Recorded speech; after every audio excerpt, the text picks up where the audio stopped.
Vamos ahora a tener pues la lectura de la palabra de Dios. Vamos a pasar al mensaje de la palabra y vamos a leer en la carta a los Gálatas, Gálatas capítulo 5.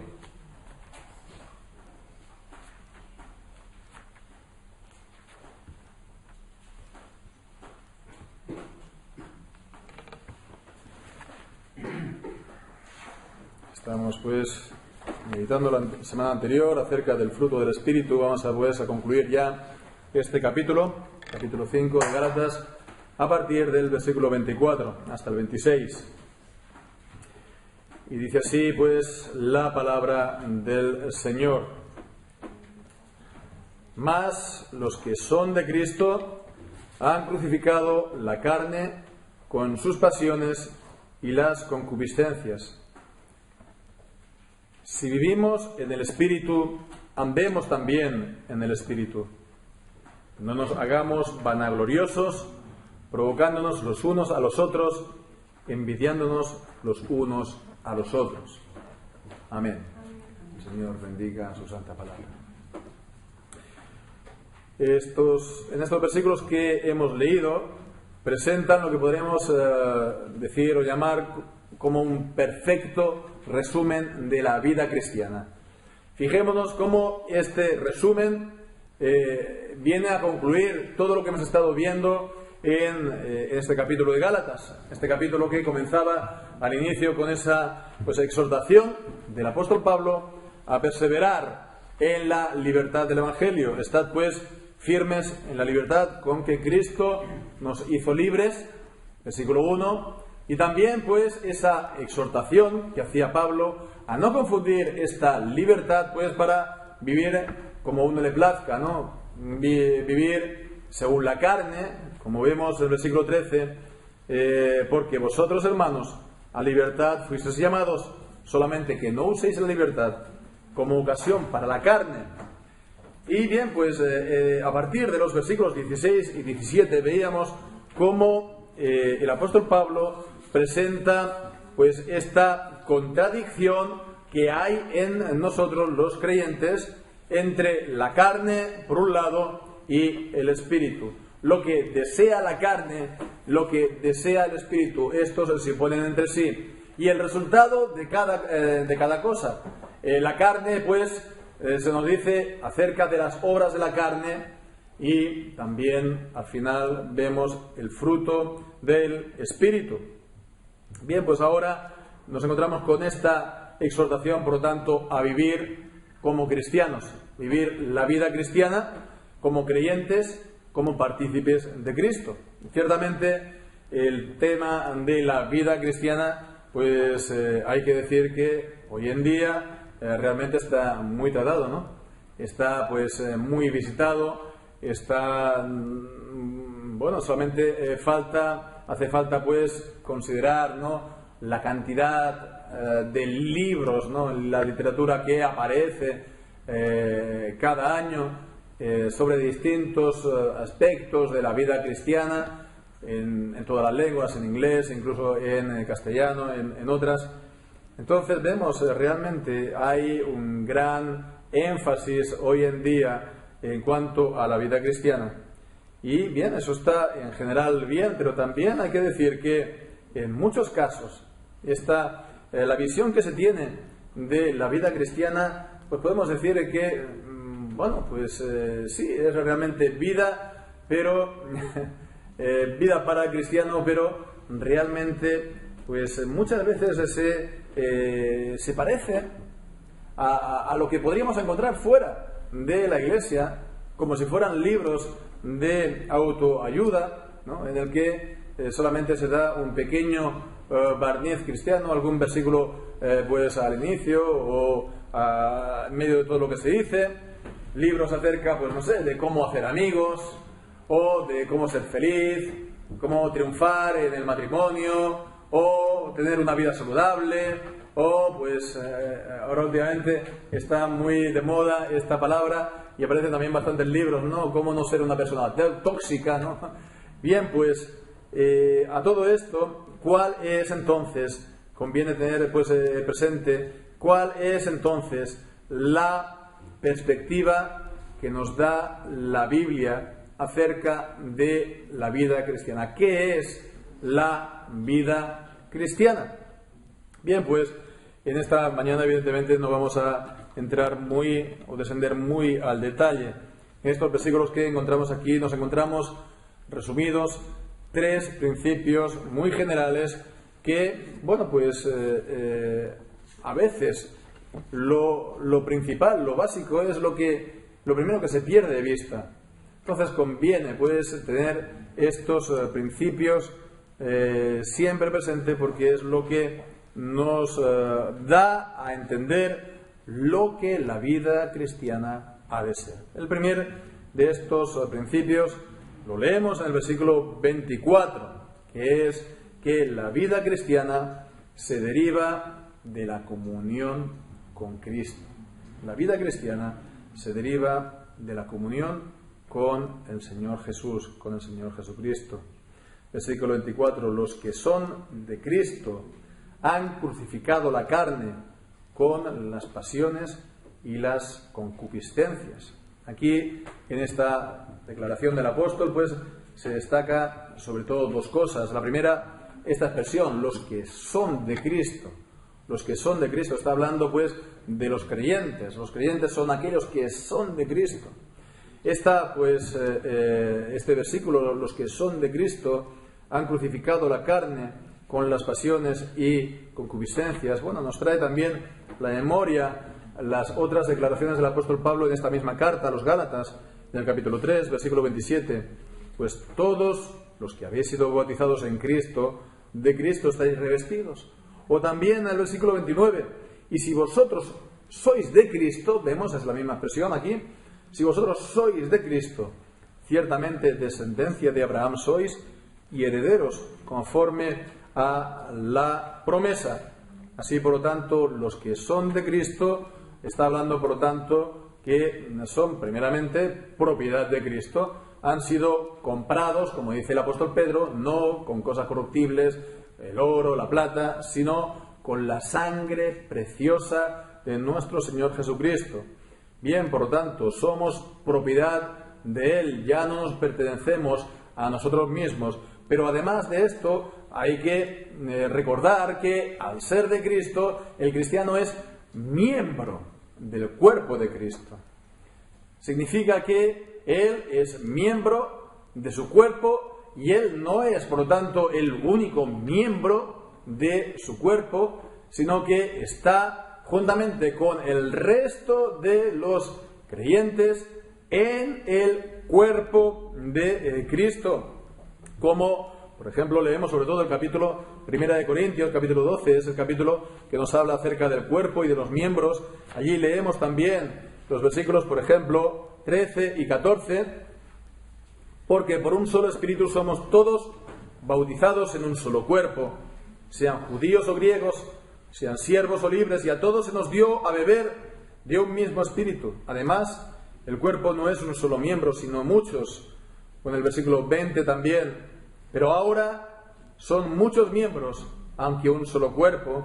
Y versículo 27, vosotros pues sois el cuerpo de Cristo y miembros cada uno en particular. Así, por tanto, los creyentes son miembros de Cristo, cada uno en particular, todos juntos son el cuerpo de Cristo.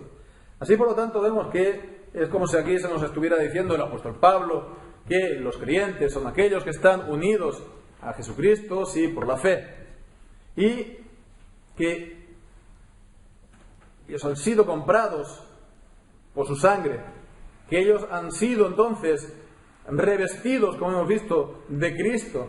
Ellos son miembros de su cuerpo y ellos tienen que verse a sí mismos de esta manera. Ellos no se pueden ver ni así, ni a sus vidas, ni siquiera un momento, ni siquiera un segundo aparte de Cristo, como fuera de Cristo o como aparte de Cristo. Eso es lo que ellos son, ha de ser su identidad. No ha de vivir entonces la vida a mi manera, o siguiendo mis deseos o mis propósitos, sino teniendo esto claro, este principio, fundamental: soy de Cristo, soy su propiedad, soy miembro de su cuerpo. Y la segunda cosa que destaca entonces de este versículo 24 dice: han crucificado la carne con las pasiones y las concupiscencias.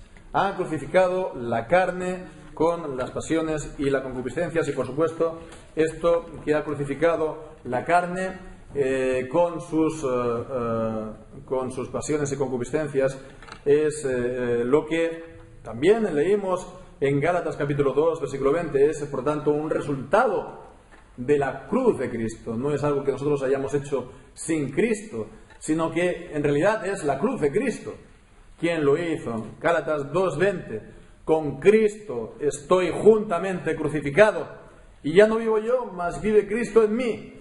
Y lo que ahora vivo en la carne, lo vivo en la fe del Hijo de Dios, el cual me amó y se entregó a sí mismo por mí.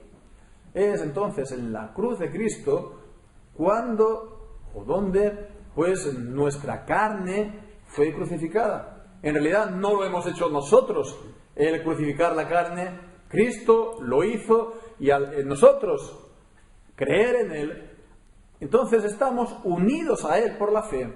Entonces es de esa manera como nuestra carne está siendo crucificada. Fue el acontecimiento, por lo tanto, una vez por todas, de la muerte de Cristo, su sacrificio, una vez por todas, lo que ha crucificado nuestra carne.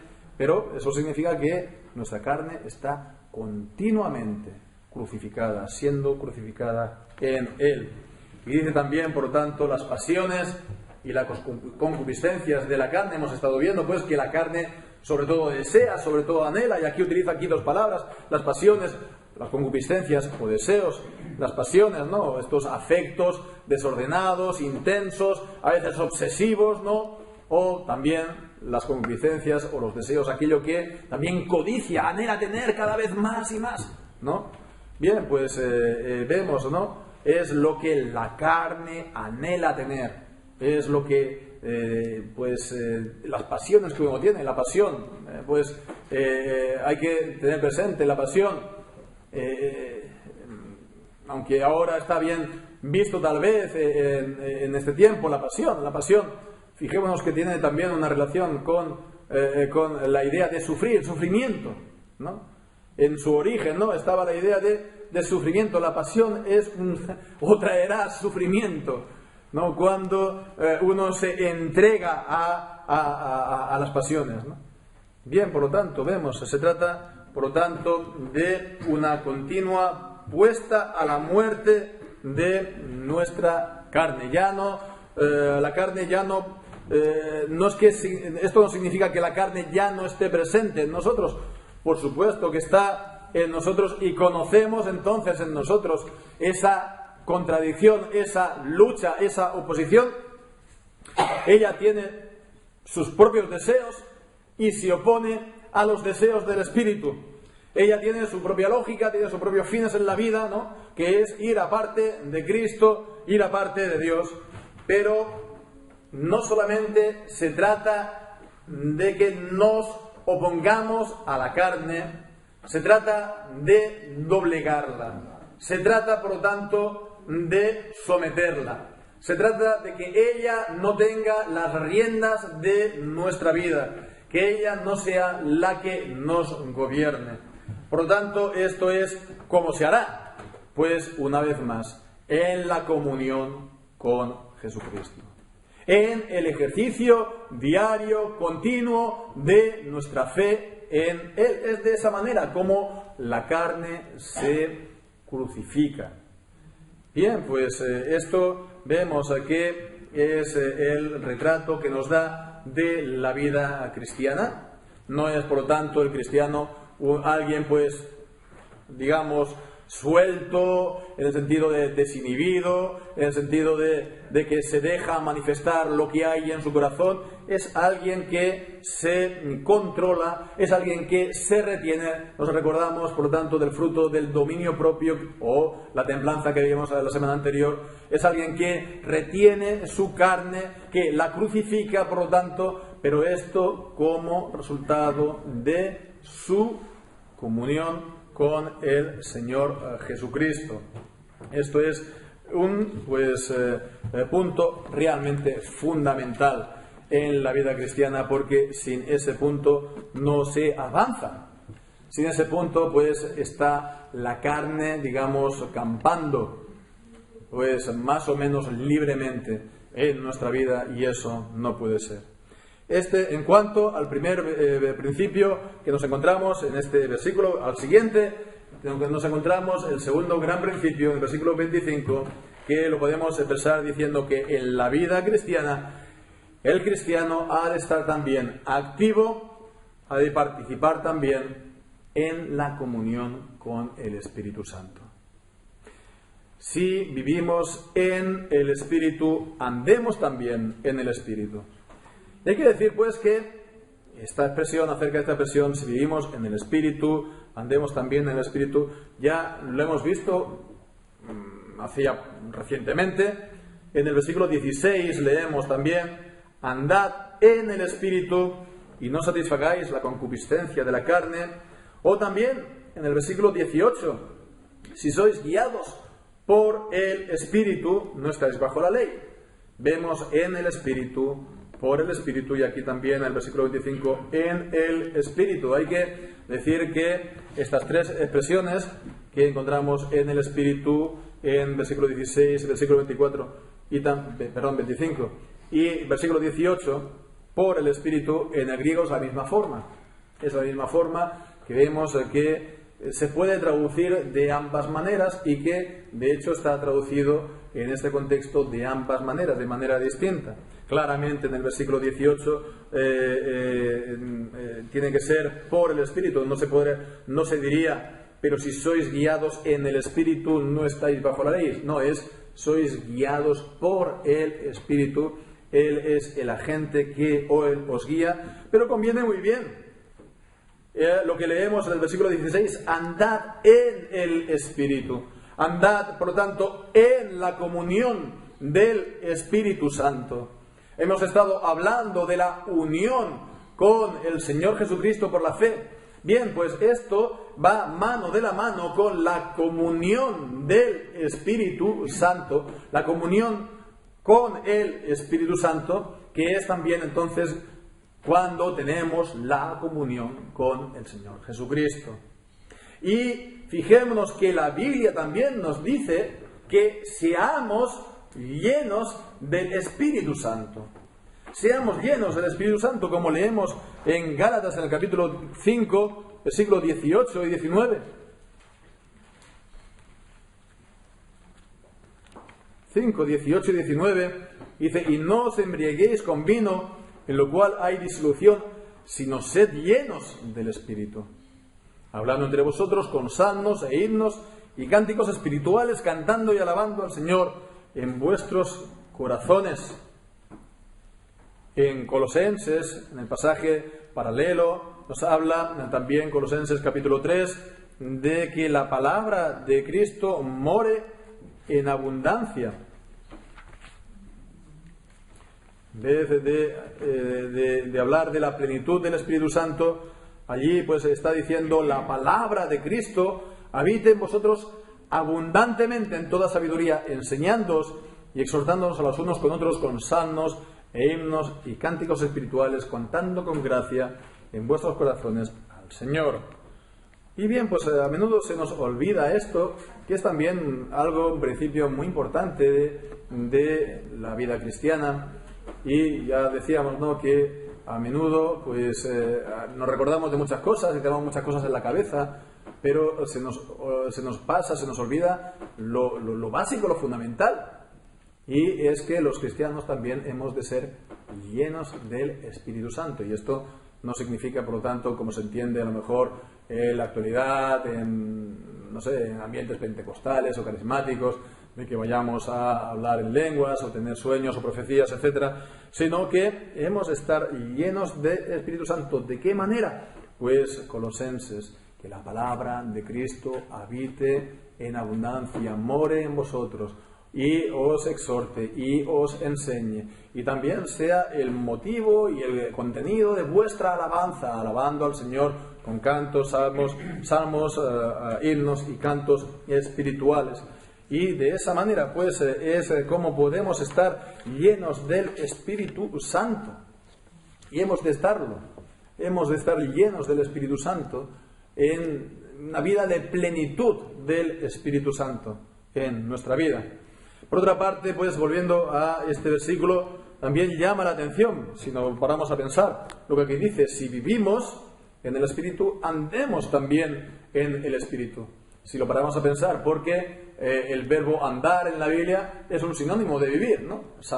El Salmo 1, ¿no? Bienaventurado aquel que no anduvo en consejo de malos, es pues un sinónimo de vida, de comportamiento. Entonces, si nos fijamos, está diciendo: si vivimos en el Espíritu, andemos. Como dijimos, si vivimos en el Espíritu, vivamos en el Espíritu. ¿Qué viene a decir esto? Entonces, sino que, bueno, pues que realmente se manifieste,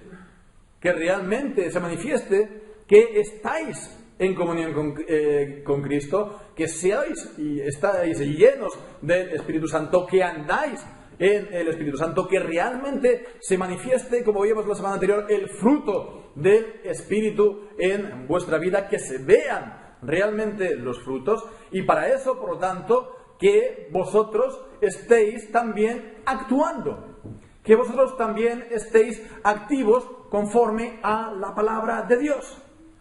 Porque, fijémonos, ¿no? Si vivimos en el Espíritu Santo, andemos en el Espíritu Santo. Es decir, que tenemos que andar, tenemos que movernos. Creo que es intencional este segundo verbo, andar. Nos tenemos que mover nosotros para que podamos también manifestar ese fruto del Espíritu Santo. Dicho de otra manera, no esperemos nosotros que Dios nos lo haga todo, por así decirlo, y dicho también con reverencia. No hemos de estar, por así decirlo, quietos, ¿no? Esperando, ¿no? Esta visión de la vida cristiana que se conoce como quietismo, ¿no?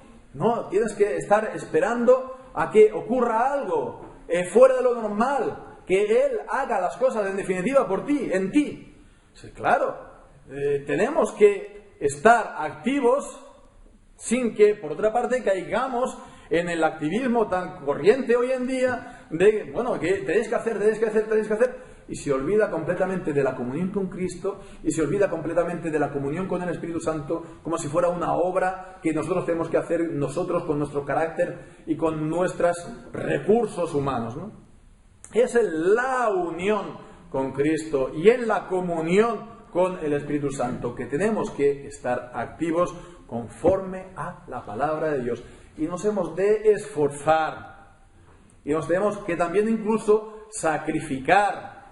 Es decir, hemos de poner cosas de lado. Si hay algo que nos perjudica en nuestra vida cristiana, la tenemos que renunciar, aunque sean queridas, aunque nos guste. Hemos de sacrificar, nos hemos de esforzar. En la vida ya se nos dice de pequeño que sin esfuerzo no se consigue nada. Pero es que la vida cristiana sin esfuerzo y sin sacrificio no es vida cristiana. Realmente tiene que haber un esfuerzo por nuestra parte y nos hemos de entregar a la tarea realmente de vivir como cristianos. Esto pues en cuanto al segundo principio, que también está ligado con lo que vamos a ver ahora a continuación, porque dice: no nos hagamos vanagloriosos, provocándonos los unos a los otros, envidiándonos los unos a los otros. Este tercer principio, gran principio, sería que la vida cristiana es una vida de renuncia a nosotros mismos.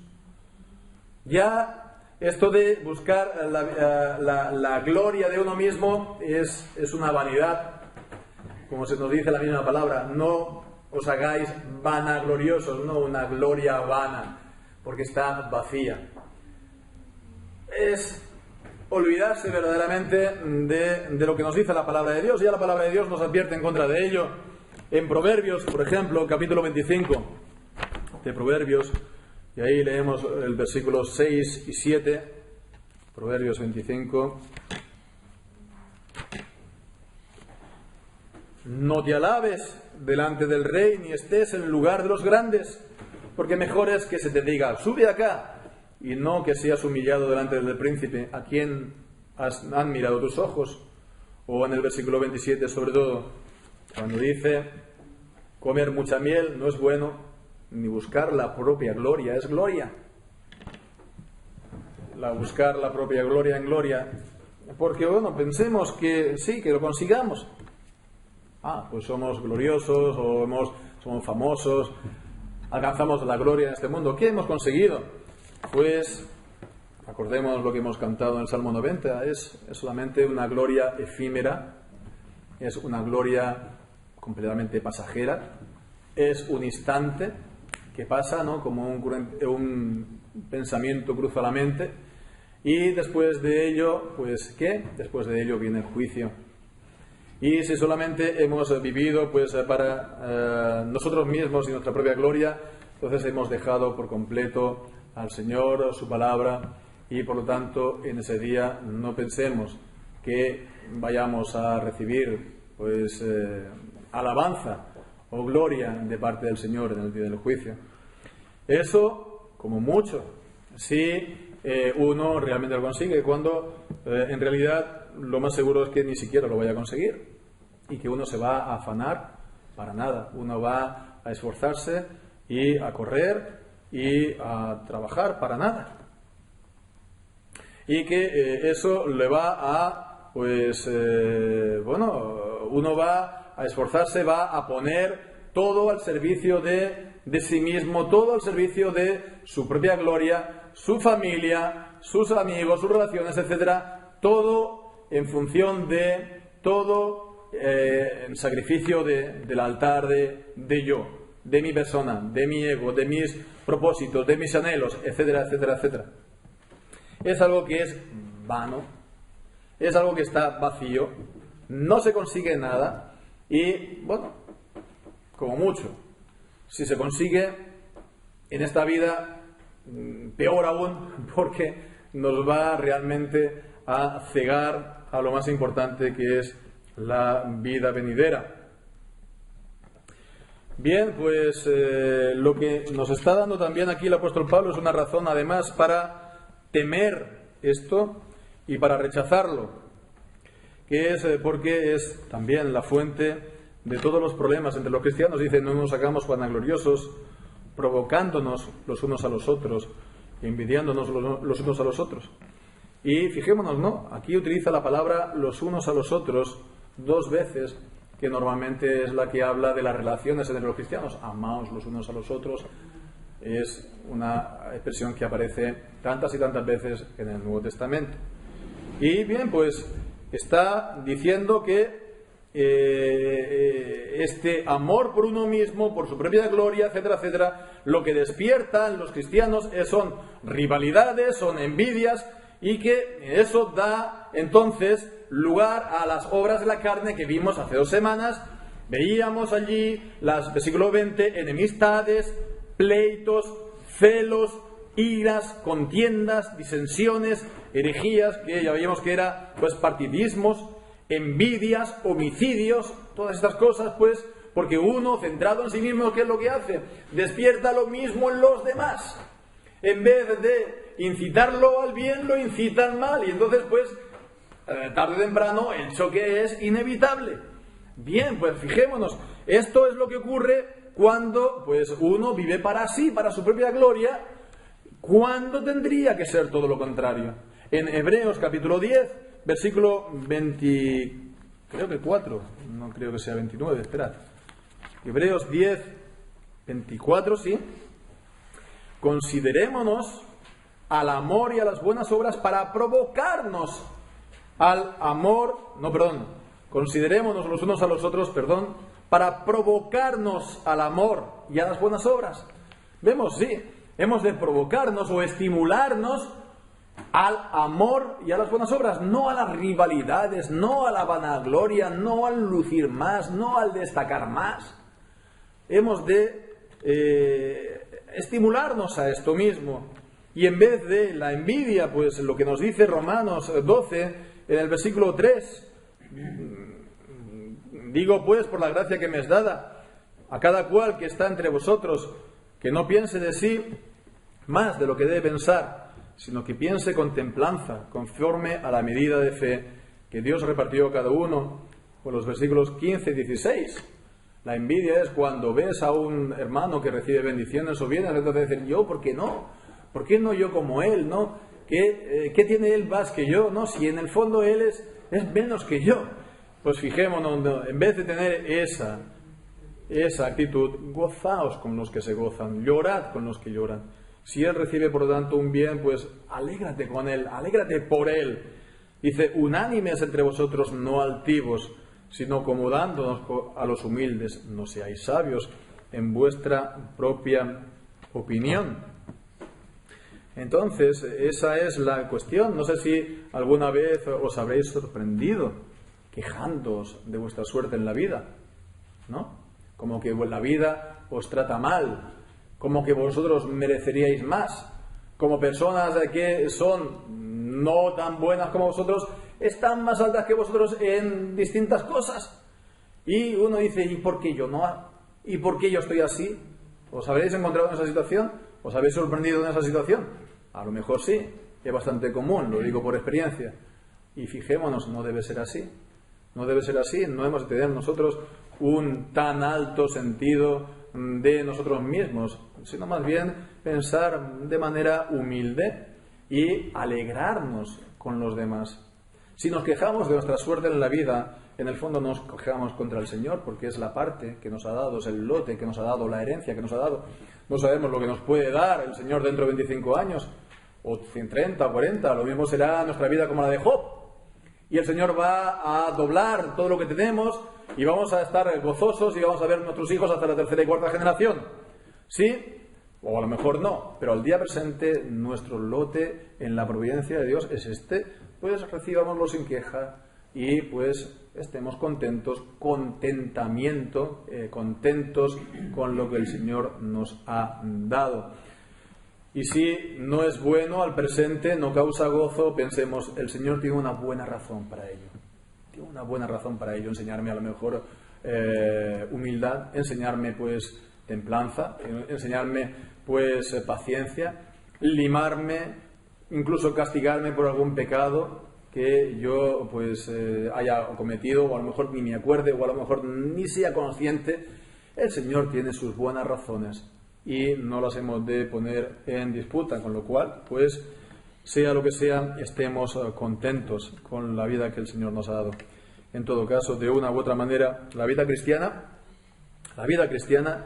fundamentalmente es una vida de renuncia a uno mismo, y es el ABC del cristianismo, el ABC, los rudimentos, ¿verdad? ¿Qué nos dice el Señor Jesús en Mateo 16, versículo 24? Mateo 16, 24 nos dice, si alguno quiere venir en pos de mí, niéguese a sí mismo, tome su cruz y sígame. Y esto es lo fundamental, esta es la condición para seguir a Jesús. Y ya decíamos, sucede mucho a menudo que lo que se olvida más fácilmente es lo más básico, ¿no? Lo fundamental, lo principal, es lo primero que se olvida. Tenemos pues muchos detalles y pues muchos datos, ¿no? Pero lo más importante es lo primero que muchas veces olvidamos. Bien, pues en definitiva esta sería la visión de la vida cristiana que nos da el apóstol Pablo en estos versículos. Por lo tanto, vemos, hay vida cristiana, ¿no? Hay espacio para la vida cristiana, ¿no? Se puede vivir como cristiano y tener vida cristiana, y digo esto porque hay veces que parece que hay algunos que conciben, no tienen muy claro la cuestión incluso de la vida cristiana, y estoy hablando incluso de ciertos sectores del mundo reformado, como que si hablas de vida cristiana, como que ya estás casi cayendo en las obras, ¿no? En la salvación por obras o algo parecido, mezclando la fe por las obras. Bueno, no.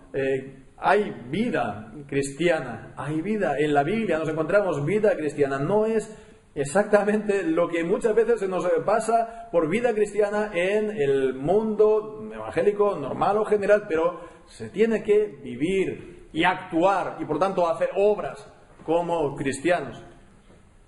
Y es cierto que pues la visión que se nos da muchas veces es centrado en uno mismo. Es, por lo tanto, que el cristiano, la persona, el individuo, cumpla sus sueños y alcance sus objetivos y sus metas en la vida, ¿bien? Y esto lo que hace muchas veces es el efecto contrario de volver a los cristianos más egoístas y más insensibles a la palabra de Dios. No es esto. Vemos, la verdadera vida cristiana es, en definitiva, comunión continua con el Señor Jesucristo, y es de esta manera no se da lugar a la carne y que ella lleve la rienda de nuestra vida, sino que la carne y sus deseos son crucificados en nosotros. En segundo lugar, una vida de plenitud del Espíritu Santo, estando llenos también, por tanto, de la palabra de Dios, activos al ponerla en la práctica, siendo guiados por la fuerza que el Señor nos suministra, por el Espíritu Santo. Y en tercer lugar, una vida de renuncia, de abnegación, de renuncia a uno mismo en la fe en el Señor. Y esta es, por lo tanto, la vida cristiana. La gran cuestión es si la estamos viviendo, si vamos pues a emplearnos con la ayuda y la gracia del Señor a vivirla. La gran cuestión es si hemos de vivir para nosotros, para nuestra vanagloria, o para la gloria de Dios. Hacerlo todo para la gloria de Dios. Si aún comemos o si bebemos, todo para la gloria de Dios. De nuestro Dios que nos amó y se entregó a sí mismo para salvarnos. A Él sea la gloria.